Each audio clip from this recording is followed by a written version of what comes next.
Friends, 'big boss' హౌస్‌లో ఇంకా టాస్క్‌ల పరంపర అయితే కొనసాగుతుంది. అయితే 'బిగ్ బాస్' ఏం చేశాడంటే ఒక సూపర్ డూపర్ టాస్క్ పెట్టాడు.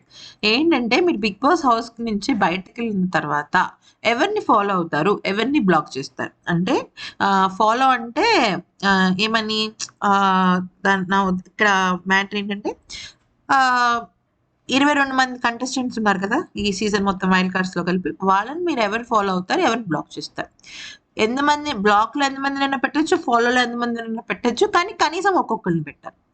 అయితే ఇక్కడ పెద్ద ట్విస్ట్ ఏంటంటే నిఖిల్ విషయంలో సోనియాని తను సెకండ్ ప్రయారిటీగా పెట్టాడు. అంటే ఫస్ట్ ప్రయారిటీ ఏంటంటే నలుగురు ఫైనలిస్ట్‌లు. అంటే ప్రేరణ, అవినాష్, గౌతమ్, నబీల్. తర్వాత స్థానంలో యష్మిన్ పెట్టకుండా తను సోనియాని పెట్టాడు. మ్యాటర్ ఏంటంటే నిఖిల్‌ని అక్కడ 'బిగ్ బాస్' హౌస్‌లో ఉన్నప్పుడు, హౌస్ నుంచి బయటికెళ్ళిన తర్వాత సోనియా నిఖిల్ గురించి నెగెటివ్‌గానే మాట్లాడింది. ఓకే. యష్మి మాత్రం తనసలు నెగెటివ్‌గా ఎప్పుడూ మాట్లాడల. 'బిగ్ బాస్' హౌస్‌లో ఉన్నప్పుడు నిఖిల్ కావ్య విషయంలో ఎక్కడ బ్యాడ్ అవుతాడో అని కరెక్ట్‌గానే చెప్పింది.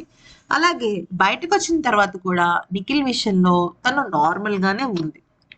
సో, సోనియా ఇప్పటికి కూడా నిఖిల్ విన్నర్ కాదు. గౌతమే విన్నర్ అని చెప్తుంది.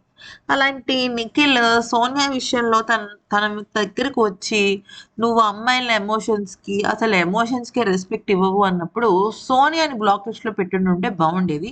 అలా కాకుండా తనకి సెకండ్ ప్రయారిటీ ఇచ్చేసాడు. బ్లాక్ లిస్ట్‌లోకి వచ్చేసరికి సీతను, బేబక్క అని పెట్టాడు. సీత అన్న మాటలే ఇంచుమించు సోనియా కూడా అంది కదా! సో, సోనియాని కూడా బ్లాక్ చేసుంటే బావుండేది. కానీ బయటకొచ్చాక అర్థమవుతుంది నిఖిల్‌కి ఏంటి అనేది మ్యాటర్. ఎందుకంటే సోనియా జెన్యూన్‌గా నిఖిల్ ఓపెన్‌గా లేడు. సేఫ్ గేమ్ ఆడుతున్నాడు. నాకు పృథ్వీ అంటేనే ఇష్టం అన్నట్టుగా మాట్లాడిందనమాట. సోనియా అని మాత్రం అక్క, నా అక్కతో సమానం అని చెప్పేసి చెప్పాడు. బట్ ఎనీవే ఇక్కడ జరిగిన విషయం ఏంటి అంటే సీతని, బేబక్కని బ్లాక్ చేశాడు. యాక్చువల్లీ సీత విషయంలో అప్పుడు చాలా హర్ట్ అయ్యి నేను బయటకొచ్చిన తర్వాత కూడా సీతని క్షమించను అన్నట్టు మాట్లాడాడు. మీకు గుర్తున్నట్టయితే నైట్ ఆ రోజు నామినేషన్స్ అయ్యాయి చూసారా? ఎక్స్ కంటెస్టెంట్స్ వచ్చి నామినేట్ చేశారు వాళ్ళు అప్పుడు.